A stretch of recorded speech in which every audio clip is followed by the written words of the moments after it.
তুমি আমাকে ইগনোর করছো মেয়ে? এই মন্ত্রী আদিত্য মাহমুদকে ইগনোর করছো? তোমার সাহস দেখে তো অবাক হচ্ছি আমি। কোনো প্রকার ভাবান্তর হলো না নাহারের। নিজ কাজে মগ্ন থাকলো সে। কাজটা আহামরি কিছু নয়। ফোনে বন্ধু বান্ধবের সাথে চ্যাটিং করছে। সময় পেলেই এই রেস্টুরেন্টে আসে সে। কিছু সময় থেকে আবার চলে যায়। নিরিবিলি হওয়ার কারণে এই রেস্টুরেন্টটা পছন্দ নাহারের। রাগে ফেটে যাচ্ছে আদ্রিত। মন যাচ্ছে সামনে বসা মেয়েটাকে কাঁচা চিবিয়ে খেতে। সেটা করতে না পেরে টেবিলে জোরে ঘুষি মারে। রেস্টুরেন্টে বসা মানুষজন বিরক্তিকর মুখে তাকালো তাদের দিকে। মাস্ক ক্যাপ পরে থাকার কারণে আদ্রিতকে চেনার কোনো উপায় নেই। বিরক্তিতে চোখ উচ্চারণ করলো নাহার। ফোনটা লক করে চোখ ছোট ছোট করে তাকালো আদ্রিতের দিকে। কিছু বলছিলেন মিস্টার মাহমুদ? রাগের মাত্রা আকাশচুম্বী হলো আদ্রিতের। নিচু গলা কিন্তু দাঁতে দাঁত চেপে রাগ মিশ্রিত কণ্ঠে বলল, আমি কি বললাম তুমি শুনতে পাওনি? নাহার উত্তর না দিয়ে মুখ ঘুরিয়ে ওয়েটারকে ডাকলো। 1 কাপ কফি প্লিজ। ওয়েটার চলে গেলে নাহার এবার ভালো করে তাকায় আদ্রিতের দিকে। আদ্রিতের চোখ দুটো শুধু দেখা যাচ্ছে, তাতেও বোঝা যাচ্ছে কি পরিমাণে রেগে আছে। কিন্তু নাহারের তাতে কিছু যায় আসলো বলে মনে হলো না। কফি এলে তাতে চুমুক দিতে দিতে বলল, আপনি বললেন আমি আপনাকে ইগনোর করছি। আপনার সাথে তো আমার জানা মতে এমন কোনো সম্পর্ক নেই যার জন্য আপনার সাথে আমাকে চিপকে থাকতে হবে। তাহলে ইগনোর করা কথাটা এলো কিভাবে? সরি, আপনার জন্য কফি অর্ডার দিতে পারলাম না, কারণ আপনি না খেয়েই উঠে যাবেন। আর আমি কোনো বড়লোক বাপের মেয়ে নয়। সত্যি সত্যি আদ্রিত আর এক মুহূর্ত থাকলো না। রাগে গজগজ করতে করতে উঠে চলে গেল। আদ্রিতে যাওয়ার পানে তাকে নাহার নিজ মনে বলে উঠল, আপনি অন্য মেয়েদের ক্রাশ হতে পারেন মিস্টার মাহমুদ, কিন্তু এই নাহারের নয়। একের পর এক পাঞ্চিং ব্যাগে পাঞ্চ করছে আদ্রিত। রাগ কমছেই না তার। একজন মন্ত্রী হয়ে বেহায়ের মতো সে নাহারের পিছনে ঘুরছে, অথচ ওই মেয়ে তাকে পাত্তাই দিচ্ছে না। আর্য এসে কোনো মতে থামায় তাকে। ভাই কি বলছেন এসব? তুই দেখলি আর্য, এই মেয়ে আমাকে পাত্তাই দিল না, আসিফ মাহমুদকে পাত্তাই দিল না। বিড়বিড় করে বলল আর্য। তবে আদ্রিতের কান অব্দি ঠিকই পৌঁছালো।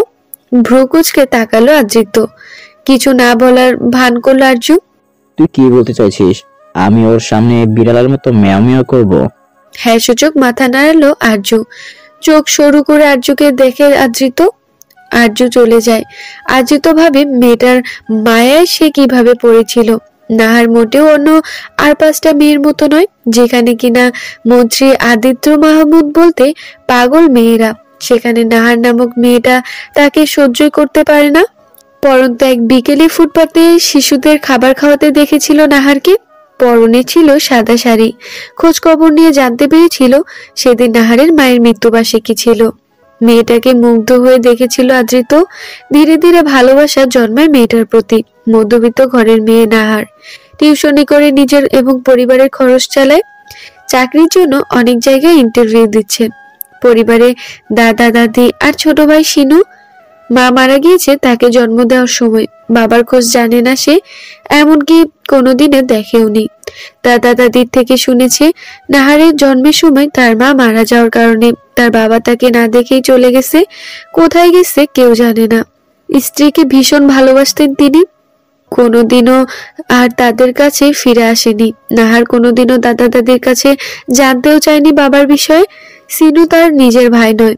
রাস্তায় রাস্তায় বিধ্বস্ত অবস্থায় পেয়েছিল সিনুকে। তখন সিনুর বয়স ছিল 2 আর এখন 9। স্কুল থেকে আনতে এসেছে সিনুকে। মন্ত্রীকে নিজের দিকে আসতে দেখে বিরক্তিতে মুখ কুঁচকে গেল নাহারের। আদ্রিত্যকে দেখে চেনার উপায় না থাকলেও নাহার ঠিকই চিনল। রিক্সার জন্য দাঁড়িয়ে আছে নাহার। শোনো মেয়ে। নাহার? নাহার আমার নাম। কাট কাট কণ্ঠে বলল নাহার। রাগ উঠল আদ্রিতের। চোখ বন্ধ করে নিজেকে নিয়ন্ত্রণ করলো। কোনোভাবেই সে রাগ দেখাবে না। সে যাই হোক, এখানে দাঁড়িয়ে আছো কেন? রিক্সাওয়ালা মামারা আমাকে বললো এখানে দাঁড়িয়ে অপেক্ষা করতে। তারা শাহবাগ থেকে একটু ঘুরে আসবে। আজকাল দেখি মন্ত্রীরা রাস্তায় এসে পথচারীদের এসবও জিজ্ঞেস করে। মুখ বাঁকিয়ে বলল নাহার। একবারও তাকালো না আদ্রিতের দিকে। সোজা কথার সোজা উত্তর দিতে পারো না? বাঁকা উত্তর দিলাম বুঝি? রিক্সা দাঁড় করিয়ে সিনুকে নিয়ে উঠে পড়ল। যেতে যেতে বলে গেল, শুনুন মিস্টার মাহমুদ, রাজনীতি আমার দুই চোখের বিষ এবং রাজনীতিবিদরাও। তাই বলছি আমার পিছু ছেড়ে দিয়ে নিজের কাজ করুন। আমার পেছনে ঘুরে কোনো লাভ হবে না। নিজের বুদ্ধ চলে গেল নাহার, পিছনে ফেলে গেল আদ্রিতকে। আদ্রিত রাগান্বিত মুখে মুচকি হেসে নাহারের উদ্দেশ্যে বলল, আবৃতের প্রেম পুকুরে তোমাকে ভাসাবে প্রেয়সী। এর জন্য যদি আমাকে তোমার পিছনে ঘুরতে হয় তাতে ক্ষতি কি? তুমি তো আমারই। সিনুকে নিয়ে বাড়িতে ঢোকা মাত্রই মেজাজ খারাপ হয়ে গেল নাহারের। দাদির সাথে বসে আছে নাহারের ফুপি শরীফা বেগম, পাশেই তার একমাত্র ছেলে তুহিন। নিজের ঘরে যাওয়ার জন্য পা বাড়ালো নাহার, কিন্তু ফুপির কথায় থেমে গেল। শরীফা বেগম পান চিবোতে চিবোতে বললেন, আদব কায়দা কি সব খুঁজেছিস? আমাকে কি চোখে পড়ছে না? পিছু ফিরল না নাহার। কোনো জবাব না দিয়ে গটগট পায়ে নিজের রুমে চলে গেল। শরীফা বেগম মুখ বাঁকালেন, ছেলেকে ইশারায় বললেন নাহারের কাছে যেতে। হেলেনা বেগম বাধা দিলেন, কিন্তু তাকে উপেক্ষা করে তুহিন নাহারের ঘরের দিকে গেল। তুহিনের সাথে নাহারের বিয়েটা কবে দিবে মা?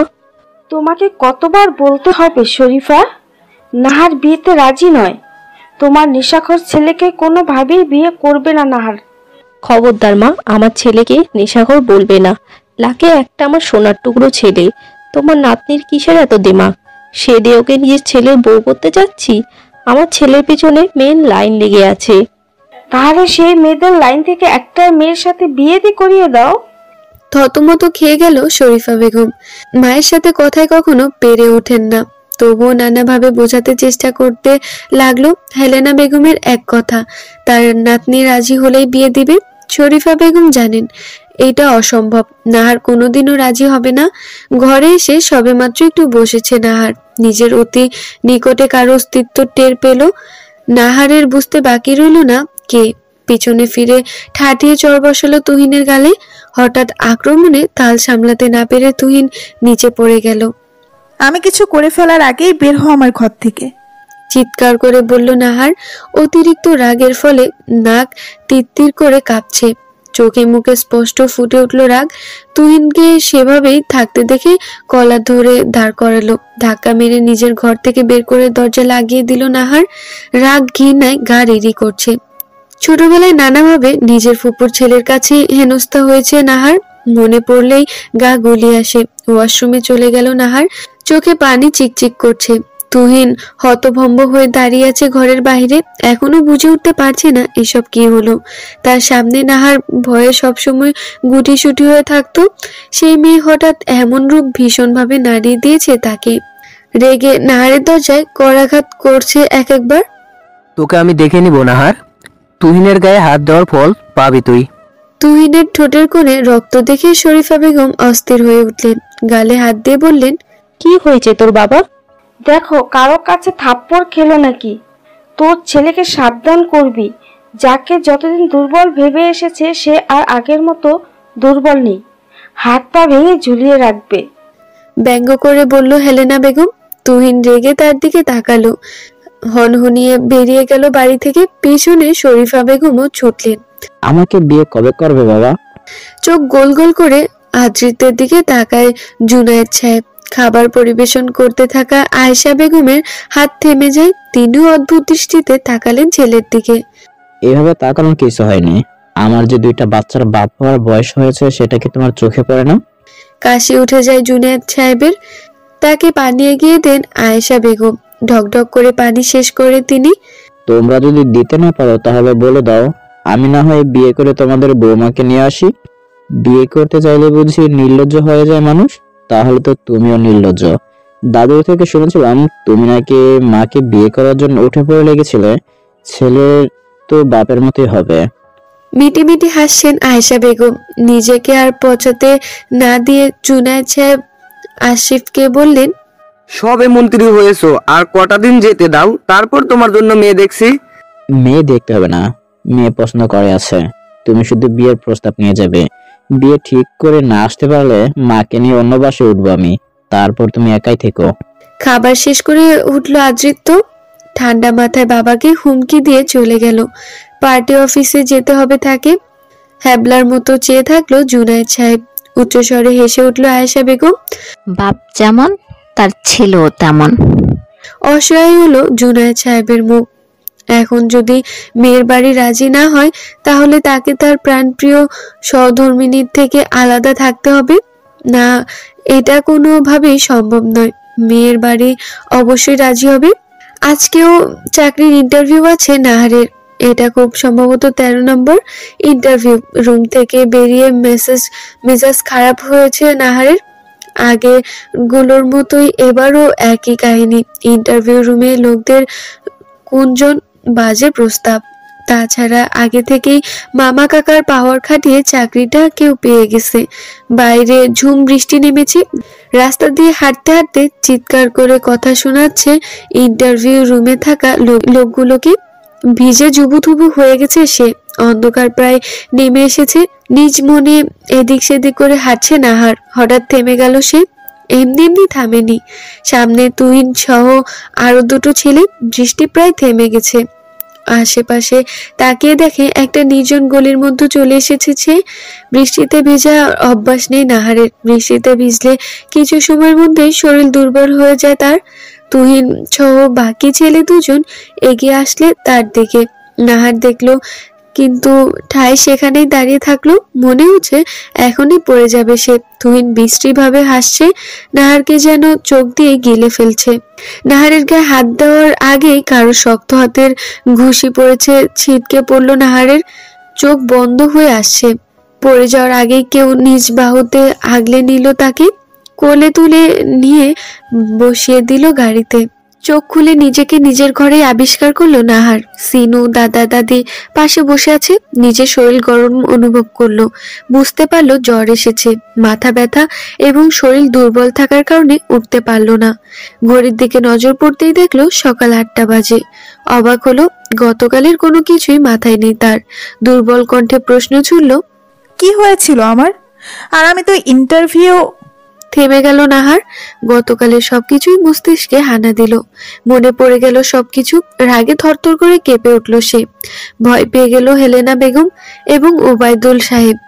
হেলেনা বেগম নাতনির মাথায় হাত রাখলো। আদরে গলায় বলল, শরীর খারাপ লাগছে নাহার?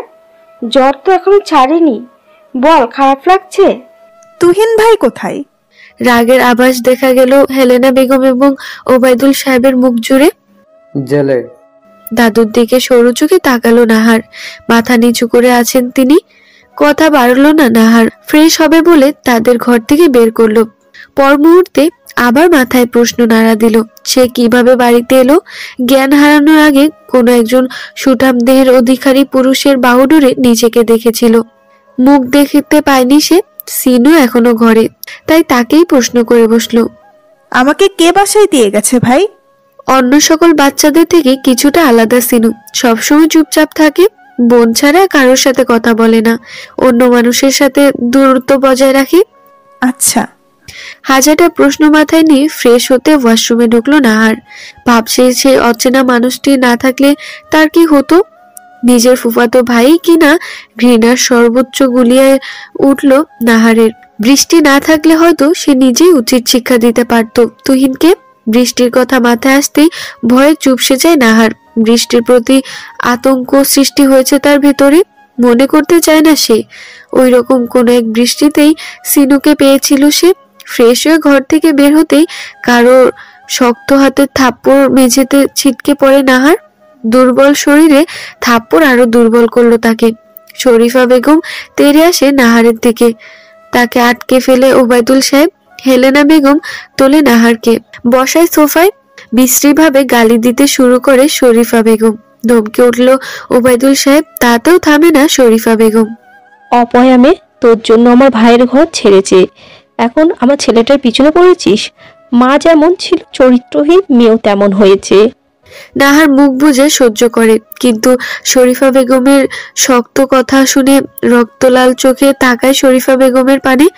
শান্ত কণ্ঠে শুধায়, অতীত টেনে আনতে চাইছো ফুপু? মুহূর্তেই থেমে যায় শরীফা বেগম। তেজ না কমিয়ে নাহারকে বলে, আমার ছেলেকে কেন ফাঁসিয়েছিস? এক্ষুনি চল আমার সাথে, কেস তুলে নিবি। লজ্জা হওয়া উচিত তোমার ফুপু। কেস তুলবো না আমি, যদিও বা আমি কেস করিনি। তোমার কি একটুও খারাপ লাগে না ফুপু আমার জন্য? আমি তো তোমার নিজের ভাতিজি। তোমার ছেলে ছোটবেলা থেকে নানাভাবে আমাকে হেনস্থ করে এসেছে। বলো, তোমাকে আমি এসব বলিনি? বলো, তুমি তখনও আমাকে দোষারোপ করেছো। আর গতকাল যখন তোমার ছেলে আমার সম্মানের দিকে হাত বাড়ালো, তখন কি ওকে জেলে দেওয়া উচিত হয়নি?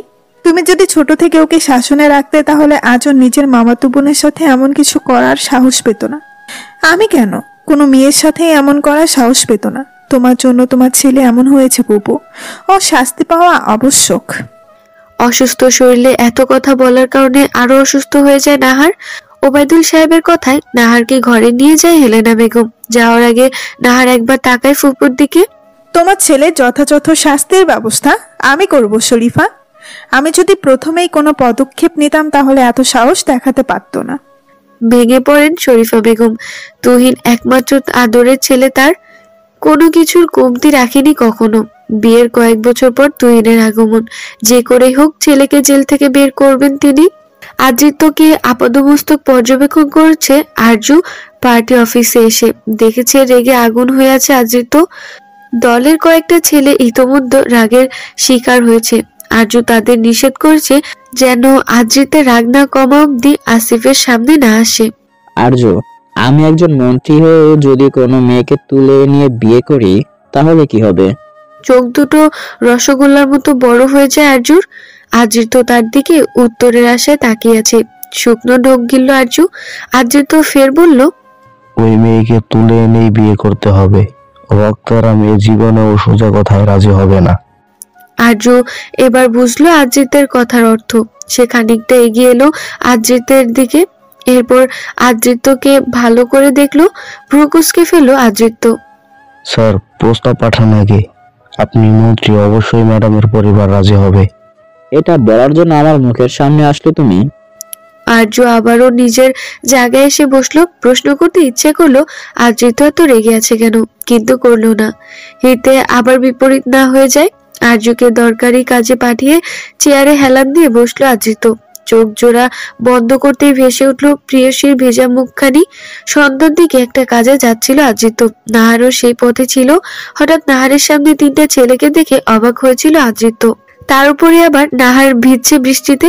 দূর থেকে তুহিনকে দেখে স্বস্তি পায়। তুহিন যে নাহারের ফুফাতো ভাই সেটা জানে, কিন্তু যখন ভালো করে সবকিছু দেখলো মাথায় রক্ত উঠে গেল আদ্রিতের। তড়িৎ সে নাহারের কাছে এলো। তাকে গাড়িতে বসিয়ে দিয়ে ফিরল তুহিনের পানে। তুহিন আশা করেনি মন্ত্রীকে দেখবে এই সময় এই জায়গায়। তুহিনের সাথে থাকা ছেলেগুলো তৎক্ষণাৎ পালাতে চায়, কিন্তু আদ্রিতের সাথে থাকা গার্ডরা ততক্ষণে ঘিরে ফেলেছে তাদের। ইচ্ছে মতো মারে তুহিনকে আদ্রিত। পারলে মেরে ফেলে, কিন্তু গার্ডরা তাকে আটকে দেয়। তারা পুলিশ স্টেশনে নিয়ে যায় তাদের। গাড়িতে ফিরে দেখে নাহার অজ্ঞান হয়ে আছে। গাড়িতে থাকা নিজের এক্সট্রা কোট দিয়ে নাহারকে জড়িয়ে নেয় নিজের সাথে। চোখে মুখে পানি ছিটে দেয়। জ্ঞান ফিরলেও নিজের মধ্যে নেই নাহার। গরম হয়ে এসেছে তার শরীর। আশ্চর্য হয় আদ্রিত। এতটুকু সময়ের মধ্যে প্রচন্ড জ্বর এলো মেয়েটার। থরথর করে কাঁপছে নাহার। গুটিসুটি হয়ে লেপটে যায় আদ্রিতের বুকে। নিজের সাথে মিশিয়ে নেয় গাড়ি ড্রাইভ করে আদ্রিত। একেবারে এসে থামে নাহারদের বাড়ির সামনে। আগেই মেডিসিন আনতে পাঠিয়েছে গার্ডদের, তারাও এসে পড়েছে। কোলে তুলে নেয়, বাড়ির কলিং বেল বাজায়। দরজা খুলে সিনু। আদ্রিতকে সে যতবার দেখেছে ততবারই আদ্রিতের মুখে মাস্ক থাকতো। ফলে এবার মাস্ক ছাড়া দেখে বুঝতে পারলো না বোনের সাথে কে। তোমার দাদু দাদি কোথায়? সিনু ছোট জবাব। আদ্রিত ঘরে শুয়ে দিল নাহারকে। ততক্ষণে নাহারের দাদু দাদি উপস্থিত হয়েছে। নাতনিকে এই অবস্থা দেখে অস্থির হয়ে উঠেছেন তারা। ঔষধ বিছানার পাশে রাখে আদ্রিত উল্টো দিকে ফিরে মাস্ক পরে নেয়। সিনু বোনের কাছে থাকায় তাকে আর খেয়াল করে না। নাহারের দাদুর সাথে কথা বলে বেরিয়ে যায় সে। ফোনের শব্দে বের হয় ভাবনা থেকে। বাবা কল করেছে। এই সময় কল করেছে কেন? রিসিভ করতেই ওপাশ থেকে ভেসে আসে বাবার গম্ভীর গলা। পুরো ঘর জুড়ে জিনিসপত্র ভেঙে চুরে পড়ে আছে। বিছানায় শান্ত হয়ে শুয়ে আছেন জেমা বেগম। তার এক হাত ধরে রেখেছেন আদ্রিত। ঘুমন্ত জেমা বেগমের দিকে এক দৃষ্টিতে চেয়ে আছে সে। সামনে জুনায়েদ সাহেব আর আয়েশা বেগম। জুনায়েদ সাহেবের মুখ গম্ভীর।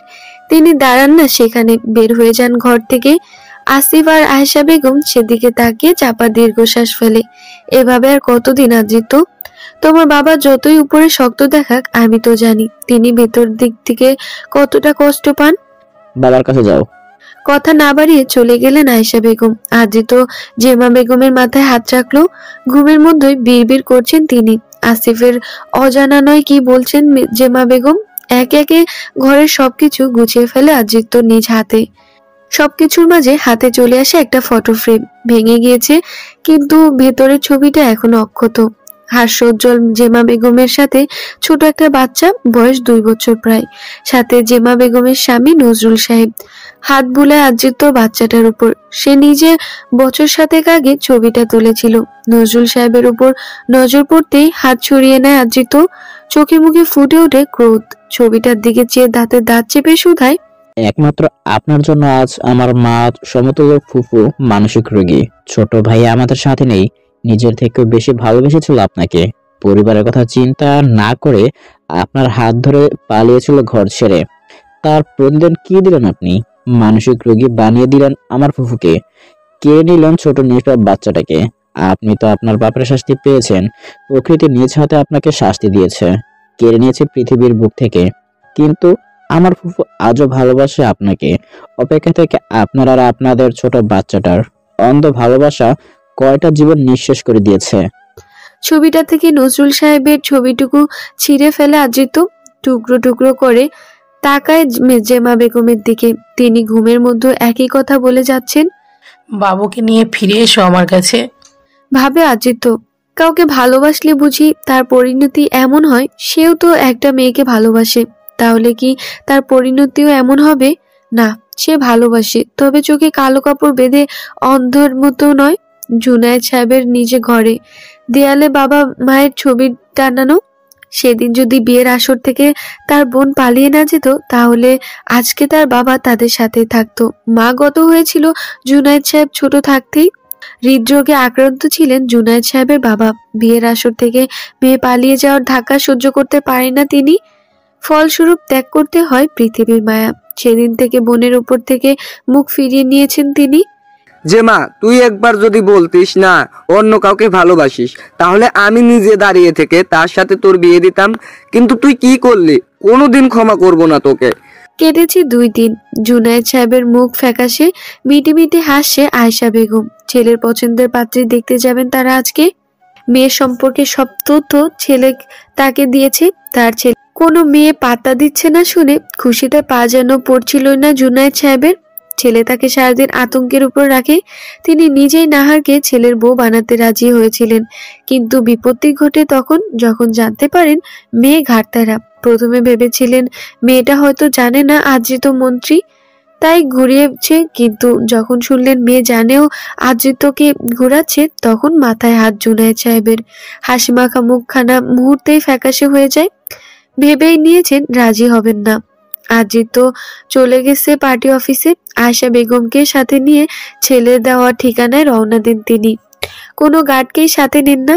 গার্ড দেখে যদি মেয়ের বাড়ি না করে দেয়। কেস ফাইল হয়েছে তুহিনের নামে। জুবায়েদ সাহেবকে কিছু করতেই হয়নি। তার নাতনিকে যে বাসায় রেখে গিয়েছিল সেই নাকি সবকিছু করেছে। নাহার এখনো জানে না তাকে বাঁচালো কে। 2 দিন বাড়ি থেকে বের হয়নি সে। বিকেল হয়েছে, ঘরে থাকতে আর ইচ্ছে করছে না। তাই তো সিনুকে নিয়ে বেরিয়ে পড়লো বাইরে হাঁটতে। আপু, তোমাকে চিন্তিত দেখা যাচ্ছে। তেমন কিছু না, ভাবছি আমাকে বাঁচিয়েছিল কে। আমার মনে হচ্ছে আমি তাকে আগেও দেখেছি আপু। তাহলে সেদিন যে বললি তুই চিনিস না? হ্যাঁ, চিনি না, তবে চেনা চেনা লাগছে। কথা বলতে বলতে অনেকটা এগিয়ে এসেছে তারা। রাস্তার 2 দিকে বৃষ্টির পানি জমে আছে। হঠাৎ একটা গাড়ি তাদের পাশ ঘেঁষে চলে। চিৎকার করে উঠল নাহার। নোংরা জমে থাকা পানিতে মাখামুখি হয়ে গেছে সে আর সিনু।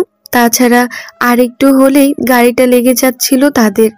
গাড়িটা থেমে গেল। নাহার কাপড় ঝাড়তে ঝাড়তে গাড়ি চালকের গোষ্ঠী উদ্ধার করছে। গাড়ি থামতে দেখে রেগে মেগে তেড়ে যায় সেদিকে। ভেতর থেকে বেরিয়ে আসে ড্রাইভার। গাড়িকে দেখে চালাতে পারেন না, নাকি চোখ কপালে তুলে গাড়ি চালান? বড় লুকিপোনা দেখান। কি করলেন আমাদের অবস্থা? তাছাড়া আরেকটু হলেই যে কোনো দুর্ঘটনা ঘটে যেত।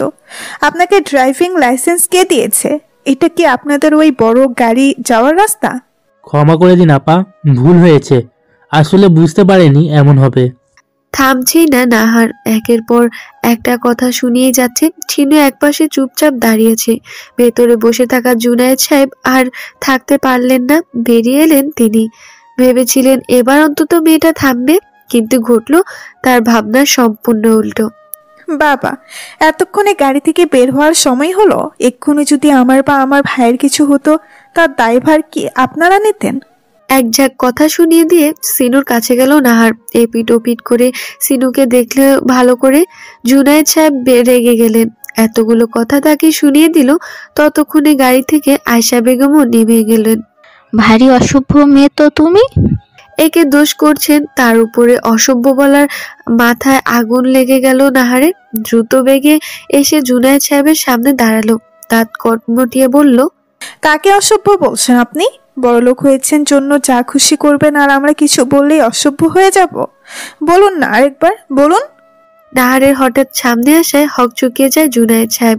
সেও ছেড়ে দেওয়ার পাত্র নয়, তাই সাহস নিয়ে বলল, বললে কি করবে তুমি?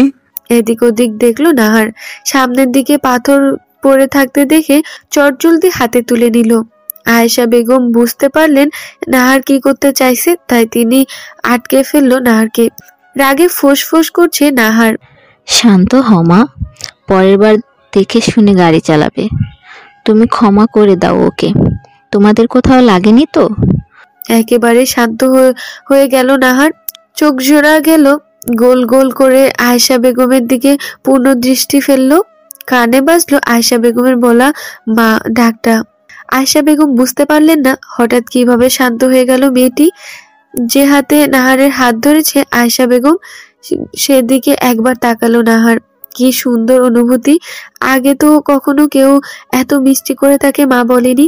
আদুরে হাতের ছোঁয়া, নরম হয়ে এলো নাহারের কণ্ঠ। না, আমাদের কিছু হয়নি। গলার এত পরিবর্তন দেখে জুনায়েদ সাহেব মুখ বাঁকালেন। এতক্ষণে কি কর্কশ কণ্ঠ ছিল, কান ঝালাপালা হয়ে যাচ্ছিল তার। আয়েশা বেগম হাত রাখলেন নাহারের গালে। কেঁপে উঠল নাহার। আয়েশা বেগম তৎক্ষণাৎ হাত সরিয়ে নিল। তোমার কি শরীর খারাপ লাগছে? চলো তোমাকে বাড়ি পৌঁছে দিই। না না, আমি ঠিক আছি, আপনারা যেতে পারেন। গাড়িতে উঠে পড়লো সবাই। আয়েশা বেগম যাওয়ার আগে একবার দুই ভাই বোনের মাথায় হাত বুলিয়ে দিলেন। গাড়ি স্টার্ট দেওয়ার সাথে সাথেই নাহার জুনায়েদ সাহেবকে দেখিয়ে বলল, আন্টি, ওনাকে বলবেন রাস্তায় নেমে এভাবে কোনো মেয়ের সাথে পায়ে পা লাগিয়ে ঝগড়া না করতে। বয়স হয়েছে, তবুও কত তেজ বড়লোক মানুষ। হেসে ফেললো আয়েশা বেগম। জুনায়েদ সাহেব খটমট করে তাকালো নাহারের দিকে, মুখ বাঁকালো নাহার। জুনায়েদ সাহেব আর আয়েশা বেগমকে চা দিলেন হেলেনা বেগম। বসলেন জুনায়েদ সাহেবের পাশে। নাতি বড় হয়েছে, এভাবে বিয়ের প্রস্তাব আসতেই থাকে। সব কথাই প্রায় হলো। জুবায়ের সাহেব প্রশ্ন করলেন, ছেলের নাম কি, কি করে? আসিফ মাহমুদ, মন্ত্রী আসিফ মাহমুদ। নড়ে চড়ে বসলেন জুবায়ের সাহেব। মজা করছে ভাবলেন, কিন্তু যখন দেখলেন সত্যি, তখন চুপ হয়ে গেলেন তিনি। তার নাতনি কখনোই বিয়েতে রাজি হবে না। রাজনীতি আর রাজনীতিবিদ দুটোকেই ঘৃণা করে নাহার, কিন্তু এখন তিনি এটা জানাবেন কি করে? তার ভাবনার মাঝে আয়েশা বেগম জিজ্ঞেস করলেন, মেয়ে কোথায়? হেলেনা বেগম জানালেন নাহার বাইরে গেছে। হাঁসফাঁস করছেন জুবায়ের সাহেব। কিভাবে তিনি জানাবেন এই প্রস্তাব মেনে নেওয়া সম্ভব নয়। জুনায়েদ সাহেব বুঝলেন কিছু বলতে চাইছেন, না করে দিবে নাকি এখন। আমার নাতনি রাজনীতির আর রাজনীতিবিদ দুটোকেই বেশ পছন্দ করে। জুনায়েদ সাহেবের মনে হলো জুবায়ের সাহেবের কথাটা মাধ্যমে প্রস্তাবটা নাকচ করে দিলেন। তিনি কিছুতেই হাল ছাড়বেন না। জুবায়ের সাহেবকে কিছু বলার আগেই দরজার দিকে নজর গেল। দাঁড়িয়ে পড়লেন তিনি। তুমি এখানে? মুখোমুখি দুজন মানুষ একে অপরের দিকে কটমট চোখে তাকিয়ে আছে। পারছি না একে অপরকে চোখ দিয়ে গিলে ফেলতে। নাহার নিজ বাড়ির সামনে সেই গাড়িকে দাঁড়িয়ে থাকতে দেখে চটজলদি বাড়ির ভেতরে প্রবেশ করে। শুনতে পায় সব কথা। তখন থেকে রাগে ফুঁসছে, কাপড়ও পাল্টায়নি। জুনায়েদ সাহেব যখন জানতে পারলেন ছেলের পছন্দের মেয়ে এবং তারা যাকে বৌমা করে নিয়ে যেতে এসেছে সেই এই মেয়ে, তখন থেকে মুখটা গোলালুর মতো হয়ে গেছে। নাহার এতক্ষণে জেনে গেছে যে এনারা আসিফের মা বাবা। কোনো রকম ভনিতা না করেই সোজা সাপটা তাদের মুখের উপর বলল, আমি রাজি না। এতক্ষণ রেগে থাকা জুনায়েদ সাহেবের চোখ মুখ মুহূর্তে থমথমে হয়ে গেল। নাহার দেখল সে পরিবর্তন, কিন্তু সে নিজের কথায় অনড়। বড়লোক মানুষ, দুই চোখের বিষ, তার উপর আবার রাজনীতিবিদ, একেবারেই সম্ভব নয়। আয়েশা বেগম এসে পাশ ঘেঁষে বসলেন নাহারের, এক হাত নিজের দুই হাতের মুঠোয় নিলেন, স্নেহ ভালোবাসা মিশ্রিত কণ্ঠে শুধালেন, কেন রাজি হচ্ছে না তুমি মা? আবার সেই এক অনুভূতি। শক্ত চোখ করা নরম করে তাকালো নাহার আয়েশা বেগমের পানে, নিজেকে ধাতস্থ করে বলল, রাজনীতি এর রাজনীতিবিদ দুটাকেই ঘৃণা করি আমি, আর বড়লোক মানুষদের সহ্য হয় না আমার। যতটা পারল শক্ত গলায় বলল নাহার, গলে গেলে হবে না, নিজের কথায় অনড় থাকতেই হবে। আয়েশা বেগমের হাত থেকে নিজের হাত ছাড়িয়ে নিয়ে ঘরে চলে গেল। যাওয়ার আগে জুনায়েদ সাহেবকে মুখ বাঁকাতে ভুলল না। ভেতরে ভেতরে বেশ অপমানিত বোধ হচ্ছে জুনায়েদ সাহেবের। আবার মেয়েটাকে ছেলের বউ হিসেবে ভালোই লেগেছে। যে করেই হোক বিয়ে পাকা করে যেতে হবে, না হলে এই বয়সে এসে বউ ছাড়া হতে হবে। ছেলে তার এক কথার মানুষ, যখন বলেছে এই মেয়েকে বিয়ে করবে মানে করবেই, যে কোনো উপায়ে। এখন যদি সোজা কথায় রাজি না হয় তাহলে তুলে নিয়ে যেতেও ভাববে না। থমথমে পরিবেশ। জুবায়ের সাহেব বেশ ইতস্তত। এইরকম একটা পরিবারকে না করার দুঃসাহস দেখালো তার নাতনি। তিনি অন্তত বিনীত কণ্ঠে বললেন, ক্ষমা করবেন ওর আচরণের জন্য, আমি না হয় বুঝিয়ে বলবো। শরীফা বেগম এসেছিলেন নাহারকে বোঝাতে, যেন কেস তুলে নেয়, কিন্তু তিনি ভেতরের কথা শুনে বাইরেই দাঁড়িয়ে যান। শরীর জ্বলে যাচ্ছে, তার একমাত্র ছেলেকে জেলে ঢুকিয়ে তো এখন বিয়ের কথা চলছে। যদিও বা নাহার রাজি হয়নি, তিনি আর ভেতরে ঢুকলেন না, বাইরে থেকেই চলে গেলেন। কি জানি মাথায় কি ঘুরছে তার। কিছুক্ষণ কথাবার্তার পর চলে গেলেন আয়েশা বেগম এবং জুনায়েদ সাহেব। জুবায়ের সাহেবকে রাজি করিয়েছেন তারা, একই সুন্দর মেয়ে রাজি হলেই হলো। জুবায়ের সাহেব ভেতরে ভেতরে একটু রেগে থাকলেও হাসি মুখেই কথা বললেন। সন্তুষ্ট জুনায়েদ সাহেব এবং হেলেনা বেগম। জুবায়ের সাহেবের বড় বড় পা ফেলে নাহারের ঘরের সামনে এসে দাঁড়ালেন। তিনি স্থির করেছেন আসিফের সাথেই নাহারের বিয়ে দিবেন। ভেতর থেকে দরজা বন্ধ করা, কিছুক্ষণ ডাকাডাকির পরও খুলল না। অগত্যা তিনি নিজের ঘরে চলে গেলেন। ফোন হাতে রেগে আগুন হয়ে আসছে নাহার। গরম মেজাজ আরো গরম করতে আননোন নাম্বার থেকে মেসেজ এসেছে। মেসেজটা পড়তে আরো রেগে উঠেছে নাহার। মেসেজটায় গুটি কয়েকটা অক্ষরে লেখা, আবৃত্তিতে প্রেম পুকুরে পেয়েছি তুমি। বুঝতে বাকি রইল না নাম্বার কার। আমাকে কি বাজারের মেয়ে পেয়েছেন মিস্টার মাহমুদ? রাজনীতিবিদদের জানা আছে আমার, তাদের স্বভাব চরিত্র কেমন। এখনো বলছি আমার সাথে অন্তত এইসব ভালোবাসার খেলা খেলতে আসবেন না। আমি কোনো বাজারের পণ্য নই। নিজেকে কি ভাববেনটা কি আপনি? টাইপ করে আসিফের নাম্বারে সেন্ড করলো, তারপর নাম্বার সরাসরি ব্লক করে ফোনটা বিছানায় আছাড় মেরে ওয়াশরুমে ঢুকলো। একজন মন্ত্রী কিভাবে এমন হতে পারে, নাহারের সন্দেহ হয়। এ আসলে মন্ত্রী তো? নাহারের মনে একবার উকি দেয়, যদি তার বা তার ফ্যামিলির কোনো ক্ষতি করে, এসব রাজনীতিবিদদের হাত অবশ্যই কাঁপবে না। আবার পরক্ষণেই ভাবে, দেশে কি কোনো আইন নেই নাকি? যতই মন্ত্রী হোক না কেন, অগ্নিরূপে ফোনের স্ক্রিনের দিকে তাকিয়ে আছে আদৃত। আর্য থমথমে মুখে বসে আছে। নাহারকে মেসেজ দিয়ে মিটিং এ গিয়েছিল আদৃত। এসে দেখে নাহারের নাম্বার থেকে রিপ্লাই এসেছে। মনের আনন্দে রিপ্লাই দেওয়া মেসেজটা একটু জোরে পড়া শুরু করে, কয়েকটা শব্দ উচ্চারণ করে থ হয়ে যায়। আর্য উপস্থিত থাকায় তারও কানে যায়। আদ্রিতের মনে হচ্ছে এখনই ঠাটিয়ে চর মারতে নাহারকে। কি সাহস ওই মেয়ের! মেয়েটা কি এটা একটু বেশি বাড়াবাড়ি করে ফেললো না? অতিরিক্ত রাগের ফলে শরীর কাঁপছে। মেয়েটাকে ভালোবেসে আপন করতে চাইছে, কিন্তু মেয়েটা তাকে কি ভাবছে? উঠে দাঁড়া আদৃত। মেয়েটার মুখোমুখি এখনই হতে হবে। আর্য বুঝলো কোনো বড় ঝামেলা হতে চলেছে। সে থামানোর চেষ্টা করলো, কিন্তু তাকে সম্পূর্ণ উপেক্ষা করে আদৃত বেরিয়ে গেল পার্টি অফিস থেকে। সাথে কোনো গার্ড না নিয়ে হাই স্পিডে গাড়ি চালাতে শুরু করলো। সন্ধ্যা প্রায় হয়ে এসেছে। চোখ মুখ লাল হয়ে গেছে অতিরিক্ত রাগের ফলে। পেছনে দুই হাত ভাঁজ করে পায়চারি করছেন জুনায়েদ সাহেব, মুখ থমথমে। আয়েশা বেগম গেছেন জিমা বেগমকে খাওয়াতে। জুনায়েদ সাহেব ভাবছেন কিভাবে নাহারকে রাজি করানো যায়। জুতো শব্দ করে বাড়িতে প্রবেশ করল আদৃত। বোঝাই যাচ্ছে কি পরিমাণ রেগে আছে। জুনায়েদ সাহেবের ফোন কলে নাহারের বাড়ির কাছ থেকে ফিরে এসেছে সে, না হলে আজকে কিছু একটা করে ফেলতো। ধপ করে সোফায় বসলো, এক হাত ঠেকালো কপালে, নিঃশ্বাসের শব্দ শোনা যাচ্ছে। জুনায়েদ সাহেব ওর নিজের হাঁটা থামিয়ে দিলেন, অসহায় মুখে তাকালেন ছেলের দিকে। আজই তো জানে না নাহারকে দেখতে তার মা বাবা গিয়েছিল। জুনায়েদ সাহেব জানায় তারা গিয়েছিল। আজিতের মুখের পরিবর্তন হলো, খুশি খুশি দেখালো, হয়তো ভেবেছে নাহার রাজি হয়েছে।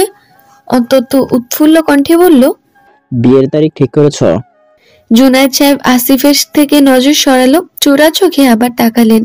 আসিফ বেশ হাসি মুখে তার উত্তরের অপেক্ষা করছে। জুনায়েদ সাহেব করুণ গলায় বললেন, মেয়ে রাজি হলে তো বিয়ে তারিখ ঠিক করব। বাবার কথার অর্থ তৎক্ষণাৎ বুঝে ফেললো আদ্রিত। কিছু মুহূর্ত আগে চেপে যাওয়ার রাগ তরতরিয়ে উদয় হলো।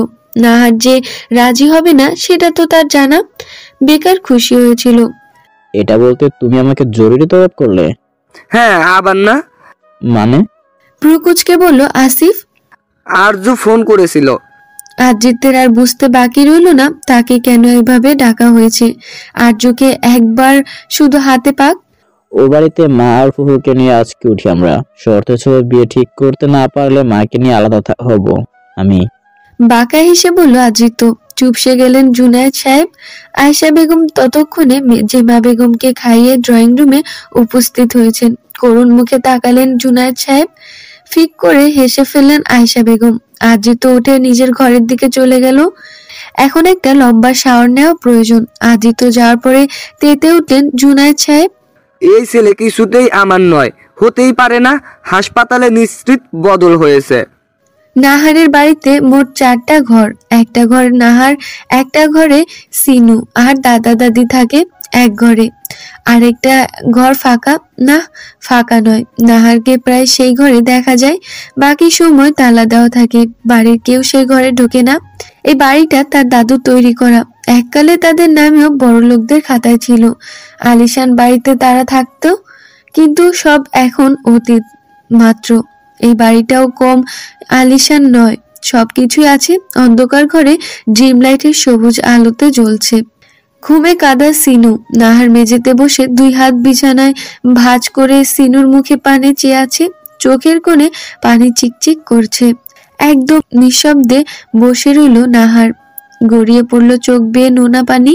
সময় কাটলো, ঘড়িতে রাত 3টে।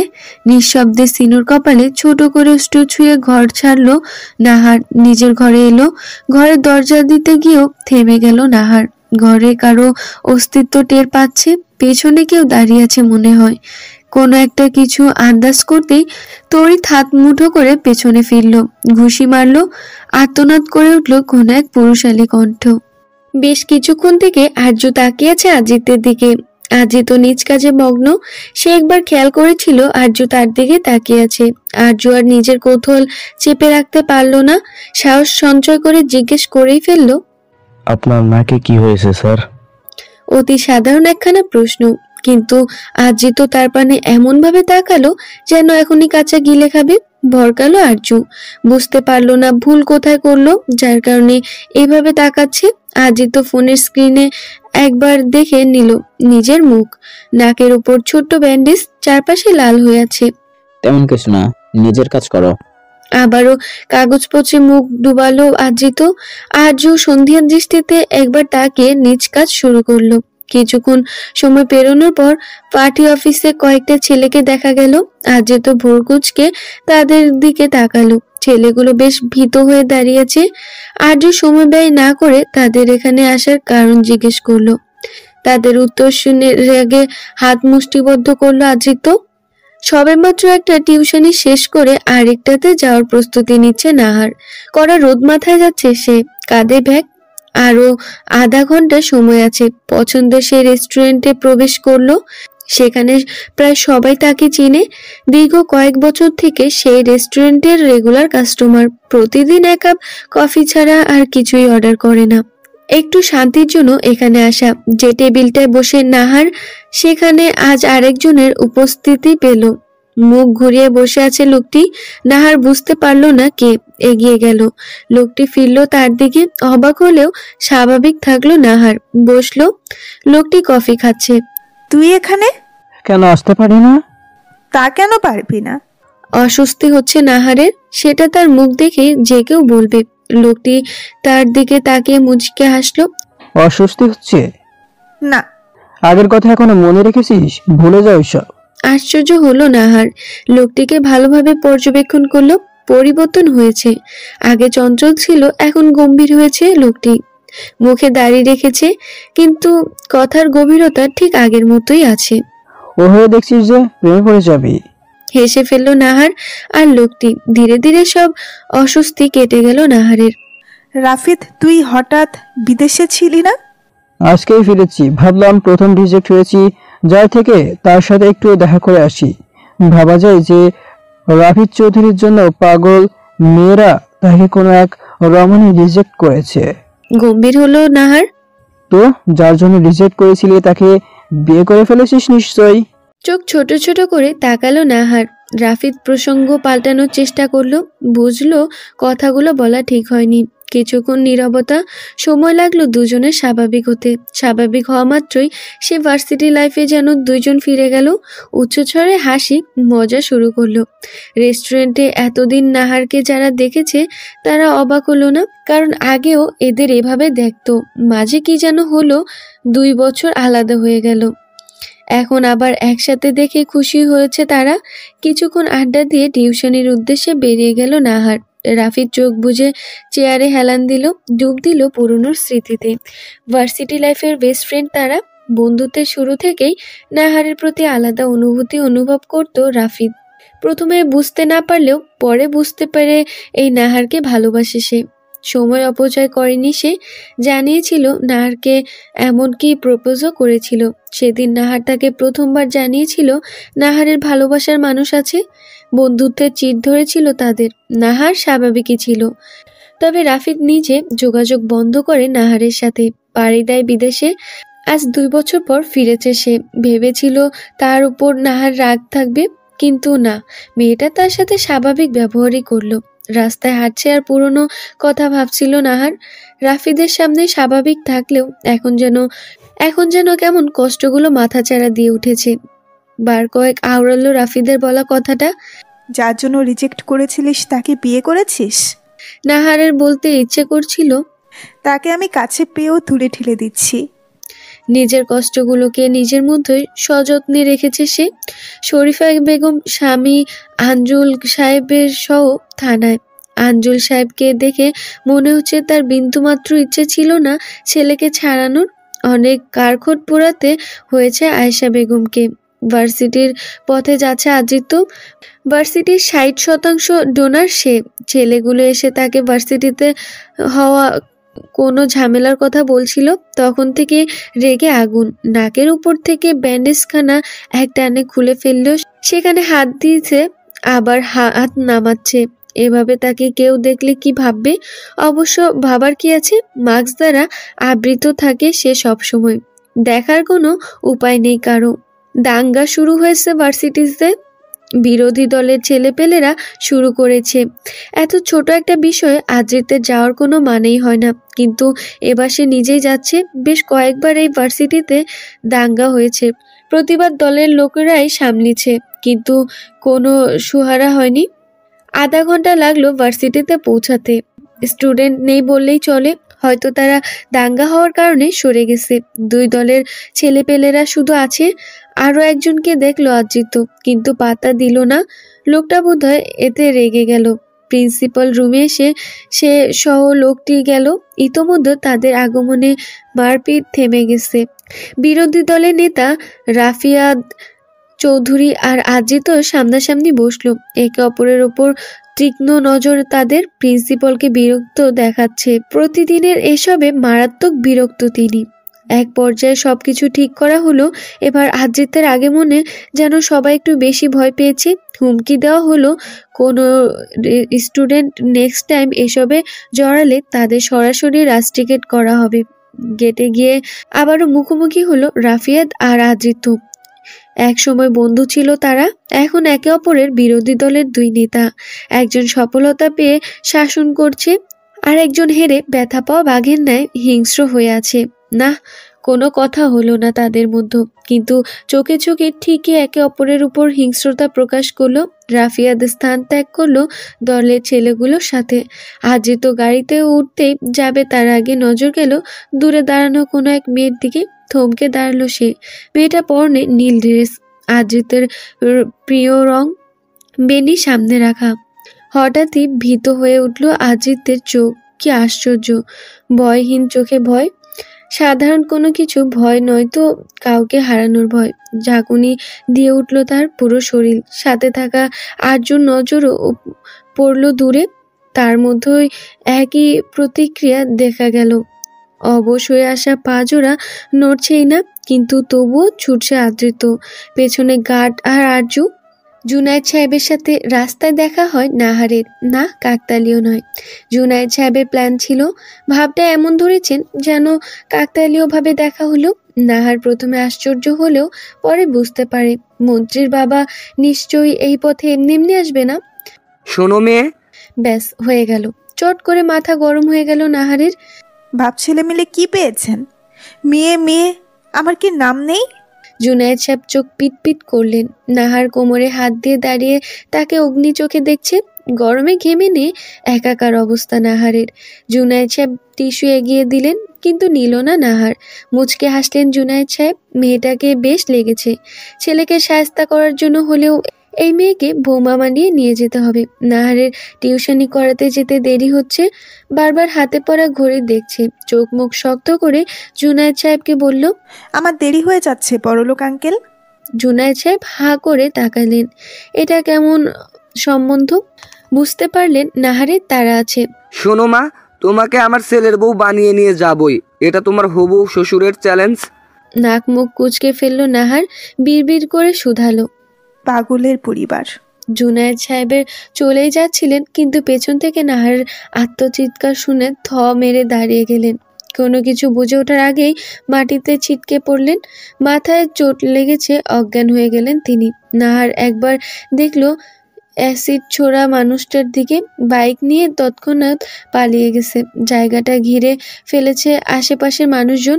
নাহার হাতের একপাশে গলার কিছুটা অংশ জ্বলে যাচ্ছে, কিন্তু সেদিকে তার বিন্দুমাত্র লক্ষ্য নেই। জুনায়েদ সাহেবের কিছু হলো নাকি সেদিকে তার মনোযোগ নিয়ে নিচে পড়ার কারণে আরো ব্যথা অনুভব হচ্ছে।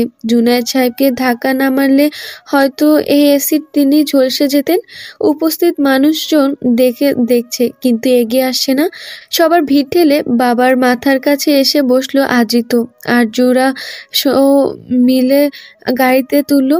ব্যাকুলতা বাবার জন্য। নাহার তা দেখে মিষ্টি হাসলো। তার দিকে এখনো নজর পড়েনি আজিতের। তাচ্ছিল্য হাসলো সেটা দেখে নাহার। ওনার একপাশ দিয়ে হাত চেপে ধরলো। চোখ জোড়া বন্ধ হয়ে আসছে তার। এই বুঝি দুনিয়ার মায়া ত্যাগ করবে? আধো আধো চোখে দেখলো কিভাবে জুনায়েদ সাহেবকে গাড়িতে তুলছে। আজিতের চোখে পানি। আর সহ্য করতে না পেরে গগনবিদারী চিৎকার করে উঠল নাহার। বন্ধ হয়ে গেল নাহারের চোখ, লুটিয়ে পড়ল। এরকম একটা অবস্থাতেই আশেপাশের মানুষজন চেয়ে থেকে দেখলো। এগিয়ে এলো না কেউ। আজিতের মুখে তখন মাস্ক বিদ্যমান। তুহিন ড্রেসিং টেবিলের সামনে দাঁড়িয়ে নিজের গলের ক্ষতগুলো দেখছে। কিভাবে মেরেছিল তাকে মন্ত্রী। হিংস্র দেখাচ্ছে তুহিনকে। হাতে ছোট কাচের বোতল। বেঁচে গেলি তো, কিন্তু পরের বার আর বাঁচবি না। খুব দেমাগ না তোর? যদি রুপি না থাকে তাহলে কিসের দেমাগ দেখাবি? শরীফা বেগম খাবার প্লেট হাতে ঘরে ঢুকলো। তুহিন লুকিয়ে ফেললো বোতলটা। মায়ের কাছে গিয়ে বসলো। শরীফা বেগম হাতে তুলে খাওয়াচ্ছেন। হাসি মুখে খাচ্ছে তুহিন। কতটা শুকিয়ে গেছিস এই কয়েকদিনে বাবা? আরে না, তুমি ভুল দেখছো। ওই অপয়াটার জন্য তোকে এতদিন জেলে থাকতে হলো। ছাড়বো না আমি ওকে। রেগে গজগজ করে বললেন শরীফা বেগম। তুহিন বাঁকা হাসলো, তবে শরীফা বেগমের আড়ালে। সে মুখটা নিচু করে বলল, এসব তুমি কি বলছো মা? আমি ভালোবাসি নাহারকে। ওর সাথে বিয়ের ব্যবস্থা করো। এসব ভেবো না। ভুল আমি করেছিলাম, তাই শাস্তি পেয়েছি। আমি তো ওকে বাড়িতে নিয়ে আসছিলাম ও একা জন্য, কিন্তু ও আমাকে ভুল বুঝে জেলে পাঠালো। সেটা কোনো ব্যাপার না, ভালোবাসতো তো। শরীফা বেগম খাওয়ানো শেষ করে মাথায় হাত বুলিয়ে দিলেন তুহিনের। ভেতরে রাগ ভেতরে রেখে তিনি বললেন, এখনো তুই ওই অপয়াটাকে বিয়ে করতে চাচ্ছিস? অপায়ে বলো না, তোমার তো ভাতিজি। রেগে গজগজ করতে করতে ঘর ছাড়লেন শরীফা বেগম। দরজা বন্ধ করে দিল তুহিন। বিশ্রীভাবে হেসে উঠল, নিজেকে নিজেই বলল, আরে বা তুহিন, তোর তো ফিলিংস এ কাজ করা উচিত। এত ভালো অভিনয় করতে পারিস। চোখ জোড়া খিচে বন্ধ করে আছে নাহার, তার পাশেই দাঁতে চাঁদ চেপে আদ্রিত্য। আদ্রিত্যের এক হাত খামচে ধরেছে নাহার, নখগুলো বসে যাচ্ছে আদ্রিত্যের হাতে। ডক্টর সাহেব কিছুক্ষণ আগে ধমকেছে নাহারকে, কারণ নাহার পোড়া জায়গায় কাপড় চেপে ধরেছিল। হাসপাতালে তাকে নিয়ে আসার পরপরই জ্ঞান ফিরেছে। ডক্টর সাহেব এখন তার পোড়া জায়গাগুলো ড্রেসিং করছে। তেমন গুরুতর ক্ষত না হলেও গলা এবং হাতের খানিকটা পুড়ে গেছে। ঠিক সময় সরে না গেলে হয়তো বড়সড় কোনো ক্ষতি হতো। নাহারের প্রতিটা আর্তনাদ যেন কম্পন ধরাচ্ছে আদ্রিত্যের বক্ষস্থলে। বুকের মধ্যে তীব্র ঢেউ উঠেছে। নাহারের প্রতিটা কষ্টের ভাঁজ অনুভব করছে আদ্রিত্য। কষ্টগুলো যেন নাহারের নয়, আদ্রিত্যের হচ্ছে। ড্রেসিং শেষ করে ডাক্তার সাহেব ব্যান্ডেজ করে চলে গেলেন। অতঃপর চোখ খুলল নাহার। তার সামনের বেডে জুনায়েদ সাহেব, মাথায় ব্যান্ডেজ করা অবস্থায়। এত সময় পর নাহারের অনুভব হলো সে কোনো কিছু শক্ত করে চেপে ধরে আছে। নজর পড়ল আদ্রিত্যের হাতের উপর, ছোপ ছোপ রক্ত জমা হয়েছে, অথচ আদ্রিত্য স্বাভাবিক ভঙ্গিতেই দাঁড়িয়ে আছে। মুখ দেখে বোঝা যাচ্ছে না ভিতরের অবস্থা কি। তাড়াতাড়ি হাত ছেড়ে দিল নাহার। এই প্রথম আদ্রিত্যকে ভয় লাগছে তার। কিছুক্ষণ আগে ডক্টরের সাথে তাল মিলিয়ে কতগুলো ধমক দিয়েছে তাকে। নাহার স্পষ্ট অনুভব করেছিল আদ্রিত্যের কষ্ট, কিন্তু পাত্তা দেয়নি। এখন কেমন বোধ করছো মা? জুনায়েদ সাহেব স্নেহ ভরা কণ্ঠ। নাহার ঝটপট উত্তর দিতে চাইল, কিন্তু পারল না। গলা ব্যথায় কুকিয়ে উঠল।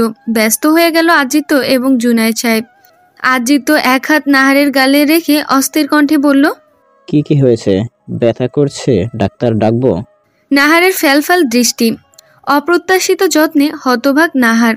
গলা এবং হাতের যন্ত্রণা তাকে শারীরিকভাবে দুর্বল করে তুলেছে, কিন্তু আদ্রিত্যের হঠাৎ স্পর্শ, কণ্ঠের উদ্বিগ্নতা তার মনের মধ্যে এক অদ্ভুত আলোড়ন সৃষ্টি করল। আদ্রিত্যের উষ্ণ হাতের ছোঁয়ায় ব্যথার মাঝেও এক ধরনের শান্তি অনুভব করল নাহার। মনের মধ্যেও কেমন অদ্ভুত অনুভূতি হচ্ছে। এই অনুভূতি যেন মনের অন্ধকার কোণে লুকিয়ে থাকা আবেগকে জাগিয়ে তুলছে। শব্দহীনভাবে সে তার মনের গভীরে কিছু অনুভব করছে, কিন্তু সেই অনুভূতির ভাষা তার কাছে অধরাই থেকে যাচ্ছে। নাহারের জবাব না পেয়ে আরো অস্থির হয়ে উঠল আদ্রিত্য। ডাক্তারকে ডাকার উদ্দেশ্যে পা বাড়াতেই নাহার টেনে ধরে তার হাত। বোঝায় সে কথা বলতে পারছে না। শান্ত হয় আদ্রিত্য, বুঝতে পারে নাহারের অবস্থা। নাহার হাত সরিয়ে নেয়, মুচকে হাসে আদ্রিত্য। নাহারের হঠাৎ ছোঁয়ায় আদ্রিত্যের মন এক মুহূর্তে স্তব্ধ হয়ে যায়। নাহারের হাত ধরে তাকে থামানোর এই আকস্মিক মুহূর্তের আদ্রিত্যর মনের গভীরে এক ধরনের অদ্ভুত মাধুর্য এবং শান্তি বয়ে যায়। তার অস্থিরতা মুহূর্তেই কেটে যায়, আর হৃদয়ের কোথাও একটা উষ্ণতার ঢেউ উঠে আসে, যা নাহারের স্পর্শের মাধ্যমে সরাসরি অনুভব করতে পারছে সে। জুনায়েদ সাহেব বেড থেকে নেমে পড়েন। তাকে বাধা দিতে চায় আদ্রিত্য, কিন্তু জুনায়েদ সাহেব মানেন না। নাহারের সামনে এসে দাঁড়ান, হাত রাখেন নাহারের মাথায়। এই মুহূর্তে নাহার একদম শান্ত বাচ্চাদের মতো হয়ে আছে। আজ হঠাৎ তার জীবনে বাবার অপূর্ণতা অনুভব হচ্ছে। এই মেয়ে, মুখটা এরকম বাংলার পাঁচের মতো করে আসো কেন? মুখ বাঁকিয়ে বলেন জুনায়েদ সাহেব। ঘোর কেটে গেল নাহারের। মুখ বাঁকালো সে। কি ভাবেছিল আর কি হলো? জুনায়েদ সাহেব আড়ালে মুচকে হাসলেন। নাহার বলতে চাইল হয়তো কিছু, কিন্তু ধমকে উঠলেন জুনায়েদ সাহেব। মুখটা কুচকে বললেন, এরকম অবস্থায় আমার সাথে ঝগড়া করতে চাইছো? চুপ, একদম চুপ। তাজ্জব বনে গেল নাহার। চোখ রাঙিয়ে তাকালো জুনায়েদ সাহেবের দিকে। জুনায়েদ সাহেব পাত্তা দিলেন না। বেশ ভাব নিয়ে বসলেন নাহারের সামনে। এদিকে নাহার তেলে বেগুনে জ্বলে যাচ্ছে। আদিত্য নিজের হাসি নিয়ন্ত্রণ করতেই পারছে না বাবার আর প্রিয়সীর কাণ্ড দেখে, কিন্তু এখানে হেসে ফেললে মোটেও চলবে না। পরে না দুইজনই তার মাথার উপর নাচে। আদিত্যের মনের মধ্যে প্রশ্নগুলো দলা পাকিয়ে আছে। বাইকে কে ছিল ওটা? দেখে তো মনে হয়নি তার বাবার ক্ষতি করতে এসেছিল। আদ্রিত্য ভালো করে মনে করে দেখে জুনায়েদ সাহেবের নাহারের সামনে ছিল। বুঝতে পারে নাহারের দিকে অ্যাসিড ছোড়া হয়েছিল। চৌধুরী বাড়ি। আয়োজন হচ্ছে বাড়ির ছোট ছেলের দীর্ঘ কয়েক বছর পর দেশে ফেরার কারণে। মিসেস রুবানা বেগম ছেলে আসার খুশিতে তার পছন্দের সব রান্নাবান্না করছে। বাড়ির কেউই আজ বাইরে যায়নি, অপেক্ষা করছে চৌধুরী বাড়ির ছোট ছেলের জন্য। বাড়ির বাহিরে গাড়ির হর্নের আওয়াজ কানে আসতে রাফিয়াদ এবং রুবানা চৌধুরী ছুটে গেল সেদিকে। গাড়ি থেকে নামলো রাফিদ রুবানা বেগম জড়িয়ে ধরলেন ছেলেকে। রাফিদও এত বছর পর মাকে পেয়ে খুশিতে গদগদ হয়ে গেছে। কিছুক্ষণ চলো মা ছেলের কান্নার কাহিনী। রাফিয়াদের কাছে এসে তাকে জড়িয়ে ধরল রাফিদ। আদরের ভাইকে পেয়ে চোখ ছলছল করে উঠল রাফিয়াদের। নিজের জীবনের থেকেও এই ভাইকে সে ভালোবাসে। অবশেষে মনে পড়লো আমাদের কথা। কাপা কাপা রাফিয়াদের গলা শুনে হেসে ফেলল রাফিদ। ভাই এবং মাকে নিয়ে বাড়িতে ঢুকলো। চাচা মামা সবাই এসেছে। মিস্টার মিজান চৌধুরী সোফায় বসে আছেন। তার মধ্যে এসবের কোনো প্রভাবই নেই। জোরপূর্বক হেসে বাবার সাথে কথা বলল রাফিদ। অল্পতেই সীমাবদ্ধ থাকলো। সকলের সাথে কথা বলে ঘরে গেল। আগে থেকেই তার ঘর পরিষ্কার করে রেখেছেন রুবানা বেগম। রাফিদ যাওয়ার পরে চোখ মুখ রাগে লাল হয়ে গেল রাফিয়াদের। মিজান সাহেবের দিকে রক্তলাল চোখে তাকালো। মুখ ফিরিয়ে নিল তিনি। রুবানা বেগম সামনে নিলেন রাফিয়াদকে। ভাইয়ের কথা ভেবে শান্ত হয়ে গেল সে। চাইছে না আজকে কোনো ঝামেলা হোক। রাত যত গভীর হচ্ছে নাহারের মনে ততই অস্থির হয়ে উঠছে। বারবার চোখের সামনে ভেসে উঠছে মন্ত্রীর মুখ। নিজের মধ্যে আজ সে অন্য এক নাহারকে খুঁজে পাচ্ছে। মাথা থেকে যতবার ঝেড়ে ফেলতে যাচ্ছে ভাবনাগুলো ততবারই যেন আরো বেশি করে চলে আসছে। আরজু তাকে বাড়িতে দিয়ে গেছে। আদ্রিত নিজে আসতে চেয়েছিল কিন্তু অহমত করেছে নাহার। ফলস্বরূপ রেগে আগুন হয়ে জুনায়েদ সাহেবকে নিয়ে চলে গিয়েছিল আদ্রিত। বাড়িতে এসে নানান প্রশ্নের মুখোমুখি হতেছে নাহারকে। কোনোভাবে সামলে নিয়েছে। আসল ঘটনা বলেনি। বৃদ্ধ দাদা দাদি চিন্তা করবে বিধায়। এই সবের মধ্যে হঠাৎ মনে হলো সেই বাইকে থাকা ছেলে দুজনের কথা।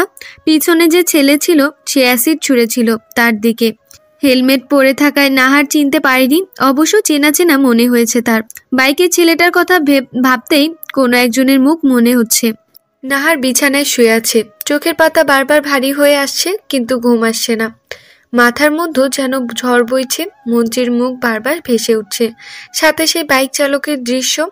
ছেলেটার চেহারা স্পষ্ট দেখা যায়নি কিন্তু পেছনের ছেলেটা যেটা অ্যাসিড ছুঁড়ে মারল তার আচরণে কিছু একটা পরিচিত লাগছে।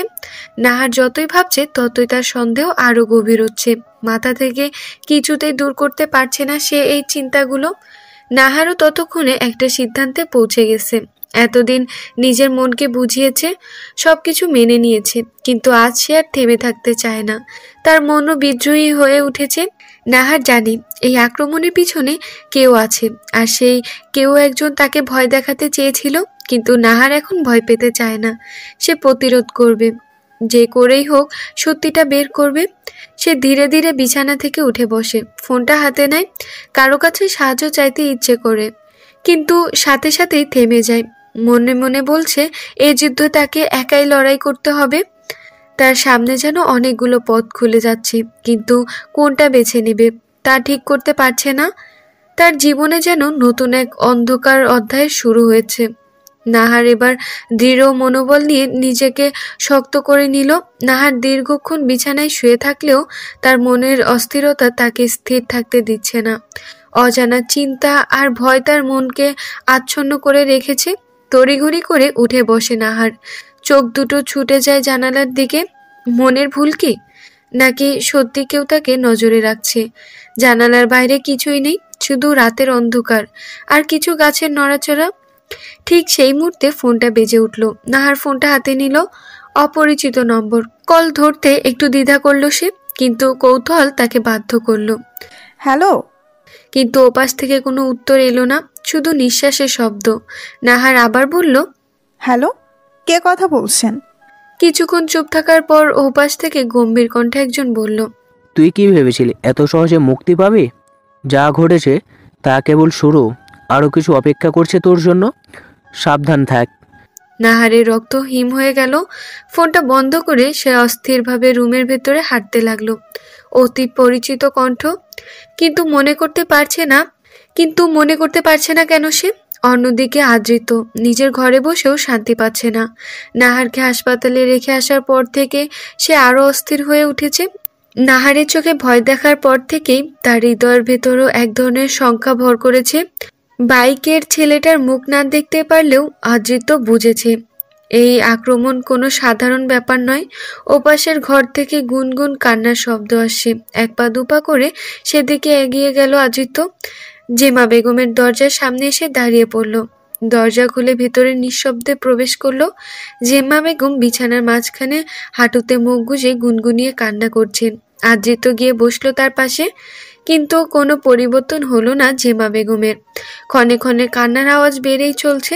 আদ্রিত চোখ বন্ধ করে বিছানার কোনায় হেলান দিল। মা সমতুল্য ফুপুর এমন করুণ অবস্থা তাকে ভিতরে ভিতরে ভেঙে দিচ্ছে। আদ্রিত ধীরে ধীরে ফুপুর দিকে তাকালো। তার মনের মধ্যে এক ধরনের অসহায়ত্ব অনুভব করছে। জিমা বেগমের কান্নার শব্দ যেন ঘরের প্রতি কোণে প্রতিধ্বনিত হচ্ছে। কিছুক্ষণ পর আদ্রিত আস্তে করে জিমা বেগমের কাঁধে হাত রাখলো। আমি খুঁজে না দিব ফুফিমা? তার কণ্ঠস্বর নরম, কিন্তু জিমা বেগম কিছুই শোনেনি বলে মনে হলো। এক সময় হাল ছেড়ে দিল আদ্রিত। সারা রাত এই কান্না শুনতে হবে, কিছু করার নেই তার। সব রকম চেষ্টাই তো করলো। পরের দিন সকালে নাহার তার দাদিকে বলে বেরিয়ে পড়ে, হাসপাতালে যাওয়ার অজুহাত দেয়, কিন্তু আসলে উদ্দেশ্য ভিন্ন। পার্টি অফিসে পৌঁছে নাহার ভেতরে প্রবেশ করে। ভেতরে গিয়ে সে অবাক হয়ে দেখে পরিবেশ বেশ শান্ত, কিন্তু মন্ত্রীর অফিসের দরজার সামনে পৌঁছাতেই নাহার দেখে ভেতরে জোরে জোরে কথা বলছে কেউ। দরজার কান লাগিয়ে শুনতে চায়, কিন্তু শব্দগুলো ঠিকমতো বোঝা যাচ্ছে না। কয়েক সেকেন্ড পর দরজা খোলার শব্দ শুনে নাহার দ্রুত সরে দাঁড়ায়।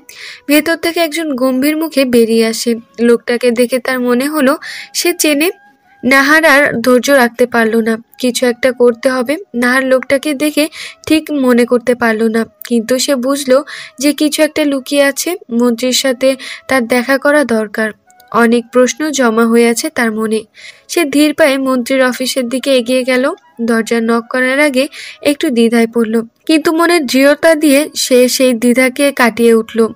দরজায় নক করার সঙ্গে সঙ্গে ভেতর থেকে পরিচিত গম্ভীর কণ্ঠ এলো, ভিতরে আসো। নাহার দরজা খুলে ভিতরে ঢুকলো। আদ্রিত তার সামনে চেয়ারে হেলান দিয়ে বসে আছে, চোখে শীতল কিন্তু বুদ্ধিদীপ চাহনি। মন্ত্রীর এমন চেহারা দেখে তার ভেতরে একটু ভয় কাজ করলো, কিন্তু সেটা তাকে থামাতে পারল না। আপনি আমাকে ডেকে পাঠিয়েছেন, কিন্তু কেন?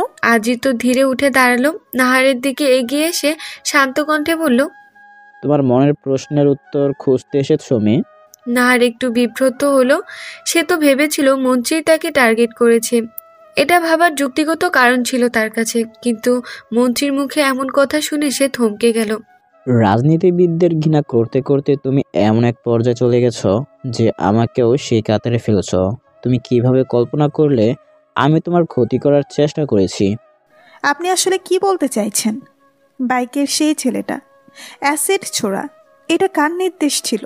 আদ্রিত গম্ভীরভাবে নাহারের চোখের দিকে তাকিয়ে বললেন, তুমি আমাকে ভুল বুঝেছো। আমি কোনোদিনই তোমার ক্ষতি চাইনি মেয়ে, বরং আমি তোমার পেছনে যে বিপদ আছে তা থেকে বাঁচানোর চেষ্টা করেছি। ভালোবাসার মানুষকে কিভাবে আঘাত করব আমি? নাহার হতবাক হয়ে গেল। তাহলে কি তার ভাবনাগুলো ভুল? কিন্তু কেন? আপনি কেন আমাকে রক্ষা করবেন? মন্ত্রী তখন নাহারের দিকে এক দৃষ্টিতে তাকিয়ে বললেন, কারণ কি তোমার অজানা? নাহারের মনে সবকিছু নতুন করে ঘুরতে শুরু করলো। তাহলে কে ছিল বাইকের সেই ছেলেটা, এবং কেন তারা আমাকে টার্গেট করছে?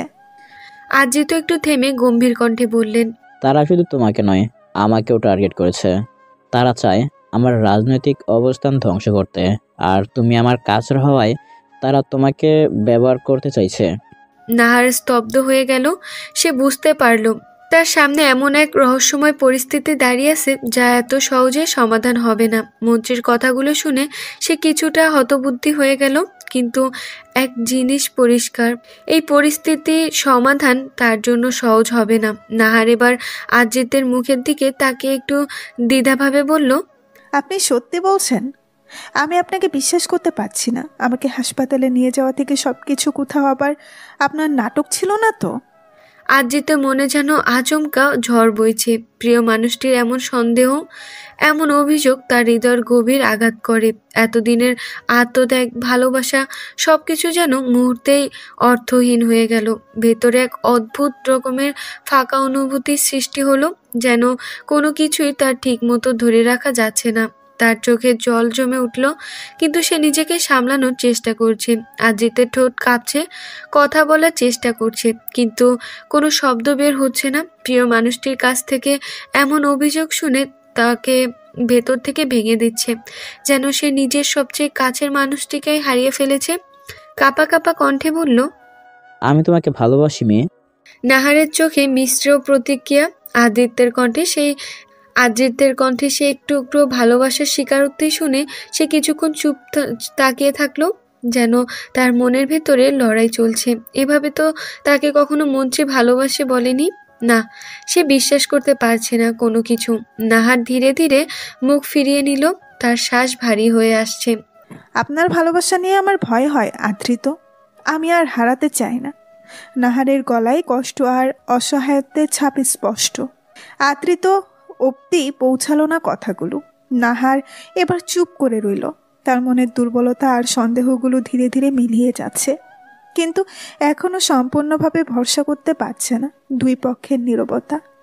আদ্রিত উল্টোর দিকে ঘুরে দাঁড়ালো, কাছে জানালার কাছে গিয়ে সিগারেট ধরালো। গভীর রাতে সে নাহারের নাম্বার থেকে মেসেজ পেয়েছিল। আমার থেকে দূরে থাকুন মিস্টার মাহমুদ, আপনাদের ঘৃণিত মুখ আমার সামনে উন্মুক্ত। অন্যদের সামনে মুখোশ পরে থাকবেন, কিন্তু আমার সামনে নয়। আমি ঘৃণা করি আপনাদের মতো মানুষদের। আশ্চর্য, আদ্রিতের নজরের পর পর আরেকটা মেসেজ পড়ে, মুহূর্তেই ভেতর থেকে নাড়িয়ে দেয় তাকে। শেষমেশ এত কুৎসিত একটা প্ল্যান করলেন মিস্টার মাহমুদ, দলে ছেলেপেলেদের দিয়ে অ্যাসিড। ফোন পড়ে যায় আদ্রিতের হাত থেকে। অবিশ্বাস চাহনিতে ফোনের দিকে তাকিয়ে থাকে সে। নাহারের কাশির শব্দে বর্তমানে ফিরে আদ্রিত। সিগারেটটা ফেলে ঘুরে দাঁড়ায় নাহারের দিকে। আজও নাহারের পরনে তার পছন্দের রঙের জামা, কিন্তু মুগ্ধ করতে পারছে না আদ্রিত্যকে। নাহার কিছুক্ষণ চেয়ে থাকে, অতঃপর গম্ভীর চিন্তা মাথায় নিয়ে বের হয়ে যায়। চেয়ারে বসে পড়ে আদ্রিত্য। নিজেকে আজ নিজের কাছে অদ্ভুত লাগছে। প্রিয় মানুষটা থেকে এরকম সন্দেহ তাকে ভেতর থেকে শেষ করে দিচ্ছে। নাহার বেরিয়ে যাওয়ার পর আদ্রিত্য কিছুক্ষণ স্থিরভাবে বসে রইল। তার মনের মধ্যে যেন এক গভীর শূন্যতা তৈরি হয়েছে। সে কিছুই বুঝতে পারছে না কিভাবে সম্পর্ক এমন একটা জটিল পর্যায়ে পৌঁছালো, যেখানে কোনো বিশ্বাস নেই, শুধু সন্দেহ। না, কোনো সম্পর্কই তো নেই, সেখানে সন্দেহ কি স্বাভাবিক নয়? আদ্রিতের চোখে জল জমে উঠল, কিন্তু সে নিজেকে শক্ত করে রেখেছে। সে বুঝতে পারছে নাহারের সন্দেহ দূর করা সহজ হবে না। একই সাথে প্রশ্ন এলো, সে রাজনীতির সাথে সম্পর্কিত, এর জন্যই কি তাকে সন্দেহ করেছে? কেন রাজনীতিবিদদের ঘৃণা করে? নাহারও ততক্ষণে তার জীবনের এক কঠিন বাস্তবতার মুখোমুখি দাঁড়িয়ে আছে। বাইরে এসে সে গভীর শ্বাস নিল, যেন মনকে কিছুটা হালকা করার চেষ্টা করছে, কিন্তু মনের ভেতরে চিন্তাগুলো তাকে তাড়া করছে। আবার সে অপরিচিত ফোন নম্বর থেকে একটা মেসেজ এলো, মৃত্যু অতি সংকটে। রাগের মাত্রা আকাশচুম্বী হলো নাহারের। সে ফোন হাতে নিয়ে একটা নম্বরে কল দিল। রাফিদ, তোর সাহায্য দরকার, অনেক কিছু জানার আছে, আর সময় নেই, দেখা করতে হবে। কেটে গেল রাফিদের ঘুম ঘুম ভাব। ঝটপট বিছানায় উঠে বসলো, ফোনের দিকে আরেকবার তাকালো। আজ কত বছর পর আবার সেই নম্বর থেকে কল এসেছে। রাফিদের সাথে ফোনে কথা বলার পর নাহার একটু স্বস্তি পেল, কিন্তু তার ভেতরের অস্থিরতা কমল না। সে জানে রাফিয়াদি হয়তো তাকে সাহায্য করতে পারবে, কারণ রাফিদ সবসময় তার পাশে ছিল। একটু সময় নিয়ে নাহার রাস্তায় বেরিয়ে পড়ে। চারপাশে আলো আঁধারি মিশে থাকা শহরের পথে সে দ্রুত পায়ে হেঁটে যাচ্ছে। তার মনে হচ্ছে প্রতিটি পদক্ষেপের সাথে সে আরও কাছে চলে আসছে সেই সত্যের, যা এতদিন তার কাছে ধোঁয়াটে ছিল। রাফিদের সাথে দেখা হওয়ার জায়গায় পৌঁছায় নাহার। দেখে রাফিদ আগে এসে দাঁড়িয়ে আছে।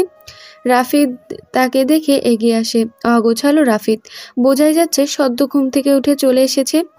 নাহারের গলায় স্কার্ফ বাঁধা, ফলস্বরূপ ব্যান্ডেজ দেখার কোনো উপায় নেই। কথা বলতে কষ্টে হলেও সে প্রকাশ করেনি। কি হয়েছে নাহার, এভাবে কেন ডেকে পাঠালি? নাহার গম্ভীর শ্বাস নিয়ে রাফিদের দিকে তাকায়। রাফিদ, আমার জীবনে যা ঘটেছে তুই তো জানিস। আমি কাউকে বিশ্বাস করতে পারছি না, আর আমার মনে হচ্ছে কোনো এক অজানা শত্রু আমার পেছনে লেগেছে, কিন্তু আমি জানি না কে সে। রাফিদ কিছুক্ষণ নীরব থাকে, তারপর নাহারের কাঁধে হাত রাখে। নাহার, তুই জানিস তুই দুর্বল না, তাহলে নিজেকে কেন দুর্বল প্রকাশ করছিস? নাহার একটু চুপ থেকে বলল, ঝামেলাগুলো আরো জটিল রূপে নিচ্ছে, ঘিরে রেখেছে আমাকে চারপাশ থেকে। রাফিদ মাথা নাড়িয়ে বলল, আমি সবসময় তোর পাশে আছি। কিছুটা সময় কাটালো নাহার রাফিদের সাথে। নিজেকে হালকা লাগছে।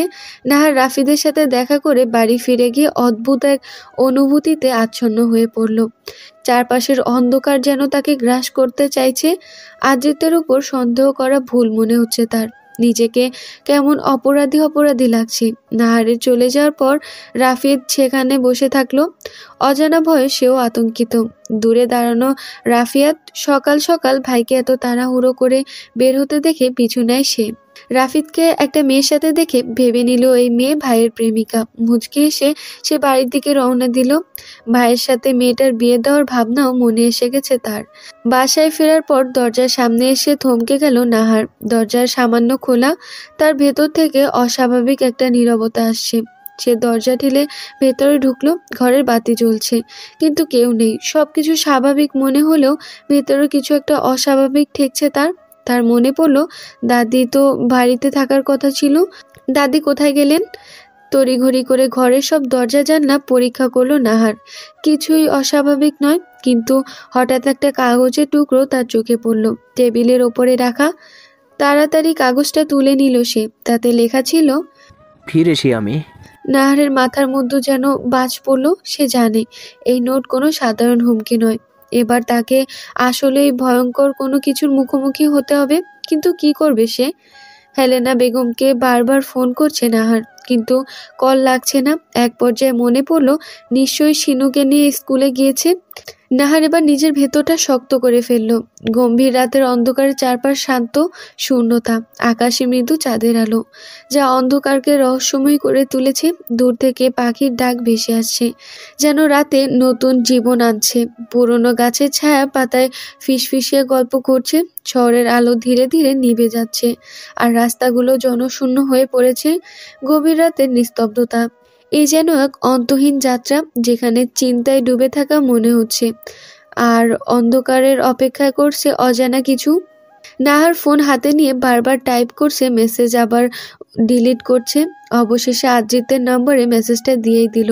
ফোন বন্ধ করে ক্লান্ত শরীর বিছানায় এলিয়ে দিল। বারান্দায় আকাশপানে চেয়ে আছে আদ্রিত। চোখে একরাশ শূন্যতা, অশান্ত মন। হাতের মুঠোয় থাকা ফোন ভাইব্রেট করে উঠল। সম্পূর্ণরূপে ইগনোর করলো আদ্রিত। বেশ খানিকক্ষণ কেটে যাওয়ার পর কি মনে করে ফোন চেক করলো। মুহূর্তেই শান্ত হয়ে এলো শান্ত মন। হাসি ফুটলো মুখে। প্রিয়সীর নাম্বার থেকে গুটি কয়েক অক্ষরে মেসেজ এসেছে, সরি মিস্টার মাহমুদ। এতটুকুই যেন শান্তি করলো আদ্রিতকে। মাঝেই কয়েকটা দিন পেরিয়েছে। সকলেই নিজ জীবনের স্বাভাবিক। নাহারের ক্ষতগুলো শুকিয়ে গেছে, কিন্তু বিশ্রী রকমের দাগ হয়ে গেছে। ফলস্বরূপ সবসময় গলায় স্কার্ফ থাকে। অজানা আতঙ্কে মন সবসময় অস্থির হয়ে থাকে। নিজেকে চিনতে অসুবিধা হয় না নাহারের। সে তো এমন নয়। দূরে কোথাও চাকরির খোঁজ করছে। শহর ছেড়ে চলে যাওয়ার সম্পূর্ণ প্রস্তুতি নিচ্ছে সে। তবে সমস্ত কিছু নিজের মাঝেই রেখেছে। বাড়িতে কেউ জানে না তার মনোভাব। এই কয়েকদিনে আদ্রিতের অনুপস্থিতি তাকে বেশভাবে নাড়িয়ে তুলেছে। সেদিনের পর আর আদ্রিতকে দেখতে পায়নি। প্রথম প্রথম খুশি হলেও এখন কেমন যেন খারাপ লাগা কাজ করে। ভাবতে চায় না সে। টিউশনির উদ্দেশ্যে বেরোবে। সিনুকেও তৈরি করে নিয়েছে, স্কুলে দিয়ে যাবে। গলি পার হতেই চেনা কেউ নজরে এলো তার। রাস্তার ওপাশে জুনায়েদ সাহেব। সেদিনের পর আর দেখা হয়নি ওনার সাথে। খোঁজ নিয়েছিল নাহার। সুস্থ আছে শুনে আর মাথা ঘামায়নি। নাহার যেন তাকে দেখেও দেখলো না। সিনুকে নিয়ে চলে গেল। মুখ বাংলার পাঁচ হয়ে গেল জুনায়েদ সাহেবের। চোখ ছোট ছোট করে তিনি পিছু নিলেন নাহারদের। বাড়ি থেকে স্কুলের দূরত্ব 20 মিনিট। কোনোদিন পায়ে হেঁটে যায়, আর কোনোদিন অতিরিক্ত তাড়া থাকলে রিক্সা। সিনুকে স্কুলের ভিতরে ঢুকিয়ে দিয়ে নাহার এগোতেই যাবে, তখনই নজরে এলো জুনায়েদ সাহেবের দাঁড়িয়ে কার সাথে তর্ক করছেন। চোখ বড় বড় হয়ে গেল নাহারের। তার মানে তার পিছু করছিল। জুনায়েদ সাহেবের দিকে এগিয়ে গেল সে। এক লোকের সাথে তর্ক করছেন তিনি। সামনের লোকটিও কম কিসে। দুজনেই এমনভাবে ঝগড়া করছে যেন পাড়ার দুই প্রতিবেশী মহিলার ঝগড়া লেগেছে। মানুষ জমা হতে শুরু করেছে। নাহার খানিক দাঁড়িয়ে শুনল। মিথ্যা কেন বলছেন মশাই? আপনি ইচ্ছাকৃতই ধাক্কা দিলেন, না হলে হঠাৎ করে আমার সামনে এসে আপনার দিক কেন পরিবর্তন হলো? লোকটা এতক্ষণে গলাবাজি করলেও এবার জুনায়েদ সাহেবের কথায় হকচকিয়ে গেল। নিজেকে বাঁচাতে আরো জোরে গলাবাজি করলো। নাহার দেখলো পরিস্থিতি হাতের বাইরে বেরিয়ে যাচ্ছে, মানুষজন জায়গাটা ভর্তি হয়ে গেছে। এক পর্যায়ে লোকটি জুনায়েদ সাহেবের দিকে তেড়ে আসলেন। নাহার গিয়ে তার সামনে দাঁড়ালো, মুখে মুচকি হাসি তার। লোকটি ভড়কে গেল। জুনায়েদ সাহেব খুশিই হলেন। আঙ্কেল দেখুন তো আপনার পকেটে ওয়ালেট আছে কিনা। হাসতে হাসতে জুনায়েদ সাহেবকে বলল নাহার। জুনায়েদ সাহেব নাহারের কথার মানে ভালোভাবে ঠাউর করতে না পারলেও পকেটে হাত ঢুকালেন। আশ্চর্য হয়ে গেলেন তিনি। নেই, ওয়ালেট নেই।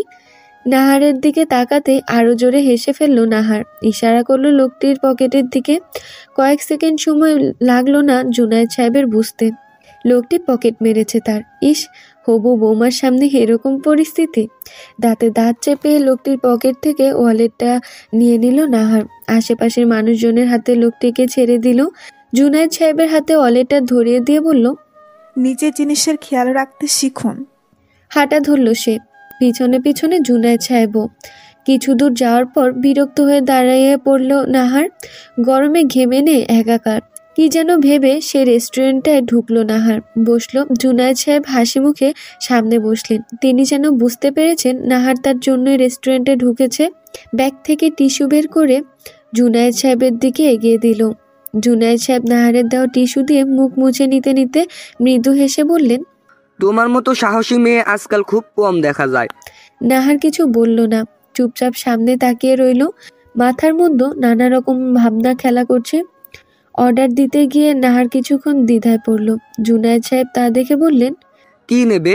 আজ কিন্তু আমি বিল দিচ্ছি। নাহার একটু কৌতূহলে হাসি দিয়ে বলল, নিজের বিল আমি নিজেই দিতে পারি।